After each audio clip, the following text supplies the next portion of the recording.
Don't let him or her get away. Kiss 92, and that is why every Tuesday we have our date coach Kydon from lunch, actually, so that the one never gets away. Yes, exactly. That's what I'm going to help you to do today. Okay, so Kydon, today you're talking about why you should ignore that instant attraction feeling. Are you talking about love at first sight? Yeah, something like that, yes. So ignore it. Yeah. Yes, ignore it. You seem like a wet blanket today, man. So why not? Why not, act on love at first sight? Okay, I'm not saying don't act. You can act, but a lot of girls base their entire relationships on love at first sight. Because they read all those romance novels. Exactly. Right? And Hollywood and Korean dramas and whatnot. So they think that Road to Mandalay? Road to Mandalay, yeah. No comment. So basically that's they see this guy that they like and have attraction to, and then they feel that, wow, he's my soulmate. And then 3 months later, they break up. Maddie was actually just telling us about this local actor. I won't say his name, but he's super good looking. But then you talk to him, and he's a total moron. And that's the thing. Love at first sight is based on sight. It's based on looks. Based on looks. But you want a guy to be more than just pretty, right? Yes, exactly. Aren't you glad to hear that? So what's your advice here? So you ignore it completely? What should you do? No, okay, don't ignore it completely.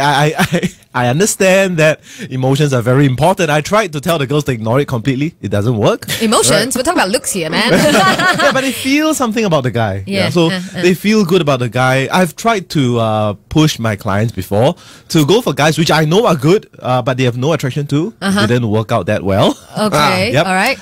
So use it as a guide, but not the be all and end all of like whether this guy is the right one for you. You know what you should tell them? Imagine the guy in 15 years when he has a pot belly and he's balding, and you check his phone and you see a message from another woman, and there's loan sharks knocking on the door, and then no, because that's where a lot of these guys end up. Am I wrong? Are you speaking from experience? Your poor wife. No, not for me, but I know people. You're a very poor spokesperson for population problems. Yes. And if you can still love the guy, then he's your guy. Is that what you're saying? Okay. So if you cannot base it on instant attraction, is there something that we can base it on? Yeah, so you have to realize that relationships is like building a house. And it's like taking one brick and put it there one at a time. So you have to take your time and slowly invest more and more. Yeah. Well, when we come back, we'll tell you how far you should go then for love at first sight with our date coach, Kydon. Here's Snow Patrol and Chasing Cars, but we're helping you chase more than cars here on Kiss 92. Date coach Kydon in the house telling you why you should ignore that instant attraction feeling.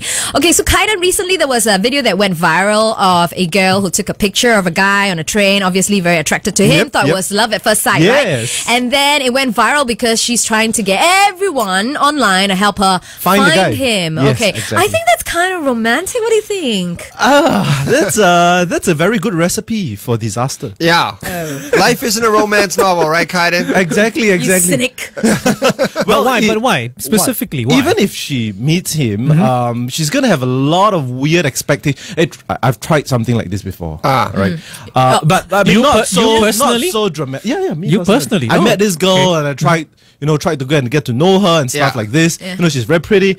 And when you finally know her, very, very, very often it turns out that she's nothing like what you imagine in your head. You put her on a pedestal. Yeah, you put her on a pedestal. You put the guy on a pedestal and you think that, wow, he's like semi-god or demigod. Yeah. And when you finally get to know him and you realize that, oh, he is human. Yeah. And then, it's like when models, you hear supermodels talk. Like, I always picture they're going to talk like Galadriel from Lord of the Rings. Frodo, come to me. But then it's like, wah, wah. Yeah, it turns out he talks like a dwarf or something. And then the attraction just poof. You know what I mean? Okay. Yeah, it's a recipe for disappointment. It's a recipe for a lot of sadness. And even if the guy is really good looking, chances are he has got many girls doing this kind of thing. Yeah, and he would think that you're rather weird, right? Yeah, correct. He's like, I had a client who wanted to do something like this yesterday. So like really, really wrong. Don't do it. Are you saying no grand gestures then? At a certain age, like after 30 something, like just no grand gestures? Yeah, really. I mean, let things flow naturally. Get to know the guy in a natural setting. Yeah. All right, where you get to meet friends and stuff. And then from there you move on. So much more fun when you were dating at 17. Because there were so many grand gestures and it was okay. Yeah, 17 is okay because like, everybody's doing such stuff. How was your love life at 17? Oh, it was fabulous. man. Everything was grand. Because at 17, you're an insane idiot.